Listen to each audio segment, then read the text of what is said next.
Bismillahirrahmanirrahim. Assalamualaikum warahmatullahi wabarakatuh. Kami dari kelompok 4 ESE yang beranggotakan Nela Puri Rahayu, Ni'matul Fitria Mukaromah, dan yang terakhir Oktavia Nur Astriani akan mempresentasikan mata kuliah penyusunan kontrak bisnis yang bertemakan format kontrak bisnis.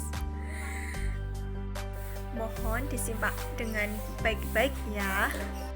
Bismillahirrahmanirrahim. Saya Ni'matul Fitria Mukaromah. Di sini saya bertugas sebagai presenter yang pertama.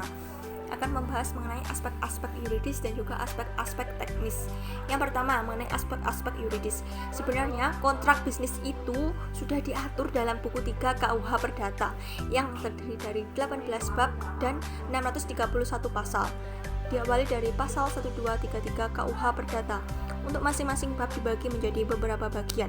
Beberapa hal yang diatur dalam buku 3 KUH Perdata antara lain. Yang pertama, ada perikatan pada umumnya. Diatur dalam pasal 1233 sampai dengan pasal 1312 KUH Perdata. Kemudian ada juga perikatan yang dilahirkan dari perjanjian. Diatur dalam pasal 1313 sampai dengan pasal 1351 KUH Perdata. Ada juga mengenai pinjam pakai, diatur dalam pasal 1740 sampai pasal 1753 KUH Perdata. Dan masih banyak lagi. Tentunya di dalam kontrak bisnis ini dikenal 5 asas penting. Yang pertama ada asas kebebasan berkontrak, dapat dianalisis dalam ketentuan pasal 1338 ayat 1 KUH Perdata yang berbunyi, semua perjanjian yang dibuat secara sah berlaku sebagai undang-undang bagi mereka yang membuatnya. Kemudian yang kedua ada asas konsensualisme, dapat disimpulkan dalam pasal 1320 ayat 1 KUH Perdata. Asas konsensualisme merupakan asas yang menyatakan bahwa perjanjian pada umumnya tidak diadakan secara formal, tetapi cukup dengan adanya kesepakatan kedua belah pihak. Kemudian ada asas pacta sunt servanda atau biasa disebut dengan asas kepastian hukum. Asas ini berarti bahwa hakim atau pihak ketiga harus menghormati substansi kontrak yang dibuat oleh para pihak sebagaimana layaknya undang-undang. Asas ini dapat disimpulkan dalam pasal 1338 ayat 1 KUH Perdata yang berbunyi perjanjian yang dibuat sah berlaku sebagai undang-undang. Kemudian ada asas ikatan baik. Asas ini dapat disimpulkan dalam pasal 1338 ayat 3 KUH Perdata yang berbunyi perjanjian harus dilaksanakan dengan ikatan baik. Asas ini maksudnya pihak kreditur dan debitur harus melaksanakan substansi kontrak berdasarkan kepercayaan dan keyakinan yang teguh dan kemauan baik dari para pihak. Kemudian yang terakhir ada asas kepribadian. Asas ini maksudnya yakni asas yang menentukan bahwa seseorang yang akan melakukan dan membuat kontrak hanya untuk kepentingan perseorangan saja. Dapat dilihat dalam pasal 1315 dan pasal 1340 KUH Perdata. Bunyinya yakni pada umumnya seseorang tidak dapat mengadakan perikatan atau perjanjian selain untuk dirinya sendiri, dan perjanjian hanya berlaku untuk pihak yang membuatnya. Selanjutnya saya akan membahas mengenai aspek-aspek teknis. Sistem pengaturan hukum kontrak adalah sistem terbuka. Maksudnya, yakni setiap orang bebas untuk mengadakan perjanjian, baik yang sudah diatur maupun yang belum diatur di dalam undang-undang. Menurut Hochrat 1919 yang diartikan perbuatan melawan hukum adalah berbuat atau tidak berbuat yang pertama, melanggar hak orang lain, lalu bertentangan dengan kewajiban hukum berlaku, bertentangan dengan kesusilaan, bertentangan dengan kecermatan yang harus diindahkan dalam masyarakat. Kontrak itu sebenarnya perjanjian yang dibuat oleh para pihak berlaku sebagai undang-undang bagi mereka yang membuatnya. Dengan demikian, perjanjian yang dibuat oleh para pihak mengikat mereka selayaknya mentaati suatu peraturan perundang-undangan. Oleh sebabnya, untuk membuat perjanjian diperlukan ketelitian dan kecermatan dari para pihak yang terlibat dalam perjanjian tersebut. Dan di sini saya akan menjelaskan juga mengenai pembuatan suatu perjanjian. Itu ada beberapa hal yang minimal harus dicantumkan. Yang pertama, adanya para pihak, disebutkan kedudukannya masing-masing. Kemudian ada objek perjanjian, hal apa yang menjadi dasar kerjasama. Kemudian disebutkan juga hak dan kewajiban para pihak. Lalu disebutkan juga jangka waktu perjanjian atau kapan perjanjian dikatakan berakhir. Disebutkan pula mengenai ketentuan tentang ingkar janji dan akibatnya, biar jelas. Kemudian yang keenam, ada ketentuan tentang keadaan memaksa atau hal-hal di luar dugaan. Selanjutnya, ketentuan penyelesaian perselisihan. Yang terakhir, tanda tangan para pihak yang bersangkutan dalam kontrak. Selanjutnya, saya akan membahas mengenai anatomi kontrak yang dibuat oleh para pihak yang melakukan perjanjian. Secara strukturnya adalah sebagai berikut. Ada judul kontrak, yaitu harus dibuat dengan singkat, padat, jelas, dan sebaiknya memberikan gambaran yang ditangkap dalam perjanjian tersebut.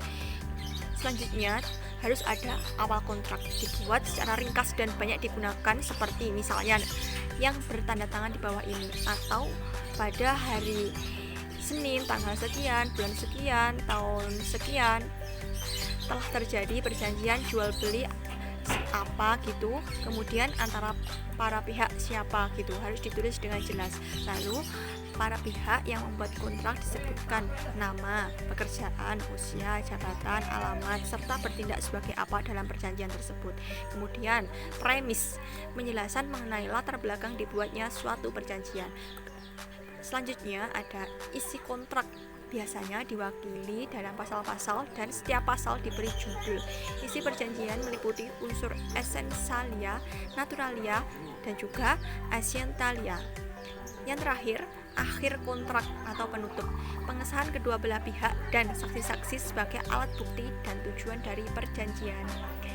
Sekian penjelasan dari saya, selanjutnya akan dilanjutkan oleh presenter selanjutnya. Baik, saya akan melanjutkan materi selanjutnya, yaitu unsur-unsur kontrak. Hukum kontrak adalah keseluruhan dari kaidah-kaidah hukum yang mengatur hubungan hukum antara dua pihak atau lebih berdasarkan kata sepakat untuk menimbulkan akibat hukum. Dari definisi tersebut dapat dikemukakan unsur-unsur yang tercantum dalam hukum kontrak. Di antaranya, yang pertama yaitu adanya kaidah hukum. Kaidah dalam hukum kontrak dibagi menjadi dua macam, yakni tertulis dan tidak tertulis. Kaidah hukum tertulis terdapat dalam peraturan perundang-undangan, traktat, dan jurisprudensi. Sedangkan kaidah hukum yang tidak tertulis adalah kaidah yang tumbuh dan hidup dalam masyarakat, seperti jual beli lepas, jual beli tahunan, dan lain-lain. Yang kedua yaitu subjek hukum. Istilah lain dari ini yaitu res person, yaitu sebagai pendukung hak dan kewajiban. Subjek hukum dalam hukum kontrak adalah kreditur dan debitur. Yang ketiga yaitu adanya prestasi. Prestasi adalah yang menjadi hak kreditur dan kewajiban debitur. Prestasi terdiri dari memberikan sesuatu, berbuat sesuatu, dan tidak berbuat sesuatu. Yang keempat yaitu kata sepakat. Dalam pasal 1320 KUH Perdata ditentukan 4 syarat sah perjanjian. Salah satunya yaitu kesepakatan atau konsensus. Kesepakatan merupakan persesuaian pernyataan kehendak antara para pihak. Yang terakhir yaitu akibat hukum. Akibat hukum merupakan timbulnya hak dan kewajiban. Hak adalah suatu kenikmatan dan kewajiban adalah suatu beban. Syarat sah perjanjian menurut pasal 1320 KUH Perdata menentukan 4 syarat sah perjanjian, yaitu yang pertama, adanya kesepakatan antara belah pihak. Kedua, kecakapan untuk melakukan perbuatan hukum. Ketiga, adanya objek perjanjian. Dalam berbagai literatur disebutkan bahwa yang menjadi objek perjanjian adalah prestasi atau pokok perjanjian. Prestasi terdiri dari yang pertama, memberikan sesuatu, yang kedua, berbuat sesuatu, yang ketiga, tidak berbuat sesuatu, dan yang terakhir yaitu adanya kaswa halal. Selanjutnya yaitu Subjek dan objek dari kontrak. Subjek perikatan adalah para pihak pada suatu perikatan. Objek perikatan adalah segala sesuatu yang diperjanjikan oleh kedua belah pihak yang bersangkutan dalam kontrak. Subjek dan kontrak harus menetapkan asas kepastian hukum, yang mana asas ini berhubungan erat dengan asas kekuatan mengikat kontrak, karena apa yang telah disepakati oleh kedua belah pihak harus dipatuhi agar tercapai kepastian hukum. Penting bagi kita untuk mengetahui pihak-pihak atau subjek yang dapat melakukan perbuatan hukum. Sama pentingnya dengan mengetahui barang-barang yang menurut hukum dapat diperdagangkan atau untuk kepentingan lain seperti akuntansi. Pengetahuan tentang objek hukum dapat digunakan untuk mengklarifikasikan aset-aset perusahaan. Dapat juga pengetahuan hukum tentang barang dimanfaatkan untuk kepentingan jaminan dan masih banyak lagi kegunaannya. Seperti yang digambarkan berikut, mengenai hubungan antara para pihak yang melibatkan barang sebagai berikut. Tampak bahwa bermula dari perusahaan yang mengadakan beragam transaksi dengan pihak-pihak yang berbeda untuk mencapai tujuan perusahaan. Pihak-pihak yang dilibatkan dalam transaksi-transaksi tersebut adalah bank, distributor, perusahaan penawaran, perusahaan transportasi, pemilik tanah, supplier, dan perusahaan di luar negeri. Transaksi yang diselenggarakan adalah kontrak kredit yang melibatkan uang dan barang sebagai objek transaksinya. Kontrak distribusi yang memuat barang. Kontrak kerja yang mengandung jasa sebagai sarana transportasi perusahaan. Kontrak jual beli dengan tanah sebagai objek pasokannya, dan kontrak ekspor impor dengan barang sebagai objek ekspor dan impornya.